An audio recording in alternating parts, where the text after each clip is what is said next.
बिस्मिल्लाहिर्रहमानिर्रहीम। नाज़रीन मोहतरम अस्सलामु अलैकुम वरहमतुल्लाहि वबरकातुहू। नाज़रीन मोहतरम, आज हम आपके सामने ये निकाह नामा भरने के हवाले से पूरी तफसील बयान करेंगे। याद रखें, निकाह नामे में टोटल जो है 25 कॉलम होते हैं। अब कॉलम नंबर 1 है आपके सामने, हम आपको दिखा रहे हैं। इसमें वार्ड का नाम, यूनियन का नाम, इसी तरह तहसील, थाना हो गया, ज़िला। उसके बाद दूसरा नंबर जो कॉलम है उसमें लिखा दूल्हा और उसके वालिद का नाम मआ उनकी सुकूनियत बित तरतीब। अब हमने देखे दूल्हा का नाम लिखा, दूल्हा की उम्र, दूल्हा की वल्दियत लिख दी और दूल्हा का एड्रेस लिख दिया। उसके बाद कॉलम नंबर 3 है, उसमें लिखा दूल्हा की उम्र कितनी है, दूल्हा की उम्र लिख दी। फिर देखिए तारीख़ पैदाइश लिखा है, तारीख़ पैदाइश हमने लिख दी दूल्हा की। इसके बाद कॉलम नंबर जो है 4 है, इसमें लिखा दुल्हन और उसके वालिद का नाम मआ उनकी सुकूनत बित तरतीब। अब दुल्हन का देखे नाम है, दुल्हन का हमने नाम लिख दिया, दुल्हन की वल्दियत लिखी, फिर उसके बाद दुल्हन का हमने एड्रेस लिख दिया। अब दुल्हन का एड्रेस लिख लेने के बाद कॉलम नंबर 5 आया दुल्हन कंवारी है या बेवा या मुतल्लका, वो हमने लिख दिया कंवारी। दुल्हन की उम्र लिखी, इसी तरह तारीख़ पैदाइश लिखी। अब इसके बाद आप देखें कॉलम नंबर 7 है, अगर दुल्हन की तरफ से कोई वकील मुकर्रर किया है गया है तो उसका नाम मआ वल्दियत व सुकूनत। तो हमने दुल्हन का जो वकील है उनका नाम, उनकी वल्दियत और इसी तरह उनका एड्रेस लिख दिया। कॉलम नंबर 8 है, इसमें लिखा है दुल्हन के वकील के तकर्रुर के बारे में गवाहों के नाम मआ वल्दियत व सुकूनत और उनकी दुल्हन के साथ रिश्तेदारी। तो इसमें जो है अपना पहले गवाह का नाम आ गया मोहम्मद तस्लीम, इसी तरह उनका एड्रेस लिख दिया। फिर दूसरे गवाह है, दूसरे गवाह का हमने नाम लिख दिया। उसके बाद आगे जो कॉलम नंबर 9 है, अगर दुल्हा की तरफ से कोई वकील मुकर्रर किया गया तो उसका नाम मआ वल्दियत व सुकूनत। देखिए दुल्हा बाकायदे बज़ाहिरी तौर पर जो स्टेज पर मौजूद होता है तो दुल्हा का वकील नहीं बनता, दुल्हन का ही वकील बनता है। तो दुल्हन का हमने वकील लिख दिया, वकील लिख लेने के बाद 2 गवाह दुल्हन की तरफ से होते हैं वो हमने लिख दिए। तो कॉलम नंबर 9 पर भी काटिस डाल दिया जाता है, कॉलम नंबर 10 पर भी। क्यों कि जब वकील नहीं होता, वकील के तकर्रुर के गवाह भी नहीं होते। अब ये जो शादी के 2 गवाह हैं, ये शादी के 2 गवाह जो है ये दूल्हा की तरफ से होते हैं। यानी कॉलम नंबर 11 है, इसमें देखें दूल्हा की तरफ से जो पहला गवाह है उनका नाम लिखा हमने, उनकी वल्दियत लिखी और इसी तरह उनका हमने एड्रेस लिख दिया। इसके बाद जो दूसरे गवाह हैं उनका नाम लिखा हमने, उनकी वल्दियत लिखी और उसके बाद उनका एड्रेस लिखा। तो ये हम यहाँ तक पहुँचे। तो इस पहले सफ़े में जो है तकरीबन 11 कॉलम थे। आपने देखे, दोबारा से दिखा रहा हूँ। कॉलम नंबर देखे लाइन तरी से आपको नज़र आ रहे हैं, 1 2 3 4 5, इस तरह ये पूरे 11 कॉलम इस सफ़े पर। अब मैं इसका दूसरा सफ़ा आपके सामने दिखाने लगा हूँ। अब इसका दूसरे सफ़े की तरफ आ जाते हैं। इसमें 12वां कॉलम है, इसमें लिखा शादी सरंजाम पाने की तारीख़, वो हमने लिख दी। महर की रकम लिख दी, 13वां कॉलम महर की रकम। 14वां कॉलम में महर किस तरह अदा किया जा रहा है, मुअज्जल है गैर मुअज्जल, वो लिख दिया गया। फिर कॉलम नंबर 15 है, आया महर का कुछ हिस्सा शादी के मौके पर अदा किया गया, नहीं अदा किया तो हमने वो लिख दिया। अगर अदा किया गया तो किस कदर आगे बता रहे हैं, तो जब अदा ही नहीं किया तो किस कदर क्या बयान करेंगे। आया पूरे महर, कॉलम नंबर 16, आया पूरे महर या इसके एवज़ में कोई जायदाद दी गई है, नहीं दी गई इन्होंने तो हमने नहीं लिख दिया। फिर इसी तरह कॉलम नंबर 17 है ख़ास शराइत। देखिए ख़ास शराइत में ज़्यादातर जो है ज़ेवरात के हवाले से, प्रॉपर्टी जायदाद या मकानात ज़मीनों के हवाले से या सोना गोल्ड वगैरह लिखवाया जाता है।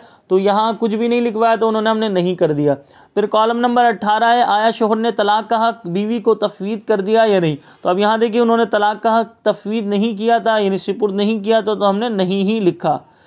फिर आगे ये भी बता रहे हैं अगर कर दिया है तो कौन सी शराइत के तहत, तो करा ही नहीं है तो उन्होंने कोई शराइत जाहिर सी बात कहाँ होंगी। फिर कॉलम नंबर 19 से आया शोहर के तलाक के हक़ पर किसी किस्म की पाबंदी लगाई गई, कोई पाबंदी नहीं लगाई गई तो हमने नहीं लिख दिया। फिर इसी तरह कॉलम नंबर 20 से आया शादी के मौके पर महर व नान नफ़क़ा वगैरह से मुतालिक कोई दस्तावेज़ात तैयार की गई, अगर की गई तो उसकी मुख्तसर मंदरजरात। तो अब यहाँ पर कोई भी जाहिर सी बात है महर या नान नफ़क़े के हवाले से कोई दस्तावेज़ात तैयार ही नहीं की गई तो हमने नहीं लिख दिया। इसी तरह 21वां कॉलम में आया दूल्हा के यहाँ पहले से कोई बीवी मौजूद है, अगर है तो आया उसने दूसरी शादी करने के लिए मुस्लिम ख़ानदानी कवानीन के आर्डिनेंस 1961 के तहत सालसी कौंसल से इजाज़तनामा हासिल कर लिया, यानी ये दूसरी शादी के हवाले से यहाँ लिखना होता है। आया दूल्हा के यहाँ पहले से बीवी मौजूद है तो हम हाँ लिखेंगे, बीवी मौजूद नहीं तो हम नहीं लिखेंगे। अब इसी तरह आगे देखें कॉलम नंबर 22 से नंबर तारीख़ मुरासला, जिसके ज़रिए सालसी कौंसल ने दूल्हा दूल्हा को दूसरी शादी करने की इजाज़त दी। अब कॉलम नंबर 23 है निकाह खां का नाम, उनकी वल्दियत और उनका एड्रेस। उसके बाद आ जाते हैं आप शादी को दर्ज रजिस्टर कराने की तारीख। फिर उसके बाद ये दुल्हा के दस्तखत हैं, आपको नज़र आ रहे हैं, ये दुल्हन के दस्तखत हैं। फिर दुल्हन के वकील के दस्तखत हैं, ये दुल्हन के वकील की तरफ से 2 गवाह बने थे उनके दस्तखत हैं। फिर इसी तरह आप देखें दूल्हा की तरफ से जो 2 गवाह बने थे उनके दस्तखत हैं। फिर आप ये देखें रजिस्टर करने के हवाले से तफसील लिखी जाती है, फिर काजी साहब की जो स्टैम्प लगाई जाती है, फिर यूनियन कौंसिल की स्टैम्प। इस तरह ये पूरा निकाहनामा भरा जाता है। पहले सफ़े पर 11 कॉलम थे और यहाँ पर देखें पूरे 25वां कॉलम मैं आपको दिखा रहा हूँ, ये 25वां कॉलम है। यानी इस तरह टोटल एक निकाहनामे के अंदर जो 25 कॉलम होते हैं, 11 उस सफ़े पर हो गए। फिर यहाँ कितने बचे, 9 और 5 14। यानी पहले सफ़े पर जो है जो कॉलम होते हैं वो 11 होते हैं और दूसरे सफ़े पर 14 कॉलम होते हैं। और उसी दूसरे सफ़े पर जो है ये सिग्नेचर वगैरह की भी जगह होती है कि दूल्हा के सिग्नेचर होंगे, दूल्हा के कॉलम ये सिग्नेचर की जगह है, ये मैं आपको दिखा रहा हूँ बिल्कुल करीब से। और इसी तरह ये दुल्हन के सिग्नेचर की जगह है, तो दुल्हन के वकील के साइन, दुल्हन के वकील के 2 तकर्रुर के गवाह थे वो उनके साइन आ गए। इसी तरह दूल्हा की तरफ से जो 2 गवाह बने थे उनके साइन आ गए। ये पूरा निकाहनामा मैंने आपके सामने बयान किया, एक मरतबा फिर से रिपीट कर रहा हूँ, ये आपको पूरा निकाहनामा मैं आपको दिखा रहा हूँ। पहले सफ़े के अंदर जो है दूल्हा के हवाले से लिखा जाता है और इसी तरह जो है दुल्हन के हवाले से लिखा जाता है। और इनके जो 2 गवाह बनते हैं, दुल्हन की तरफ से 3 गवाह बनते हैं, यानी एक वकील होता है, 2 गवाह, और दूल्हा की तरफ से 2 गवाह होते हैं। सही पहले सफ़े पर ये होता है। फिर जो दूसरा सफ़ा होता है बैक साइड वाला, उसमें शादी की तारीख वगैरह मेहर के हवाले से, शराइत के हवाले से लिखा जा रहा होता है, वो सारा लिख दिया जाता है, काजी साहब का नाम आता है। इसी तरह सिग्नेचर की जो जगहें होती हैं जहाँ सिग्नेचर करने होते हैं वो दूसरे सफ़े पर ही होती हैं, तो यहाँ सिग्नेचर करने होते हैं। यकीनन आज की आपको वीडियो बहुत पसंद आई होगी। आपसे इतनी सी गुजारिश है कि आप हमारे चैनल को, अगर आपने अभी तक सब्सक्राइब नहीं किया तो हमारे चैनल को सब्सक्राइब कर दीजिए। और इसी तरह सब्सक्राइब करने के साथ साथ अपने दोस्त अहबाब को भी हमारी वीडियोस देखने का मशवरा दिया करें। हम इस्लामिक वीडियोस आप तक पहुंचाते हैं, इतनी मेहनत हम करते हैं, तो जाहिर सी बात है आपका भी फ़र्ज़ बनता है आप हमें थोड़ा सा सपोर्ट करें। अल्लाह करीम की पाक बारगाह में दुआ है कि अल्लाह रब्बुल आलमीन आपके घर में भी और मेरे घर में भी खूब अपनी रहमतें बरकतें नाजिल फरमाए।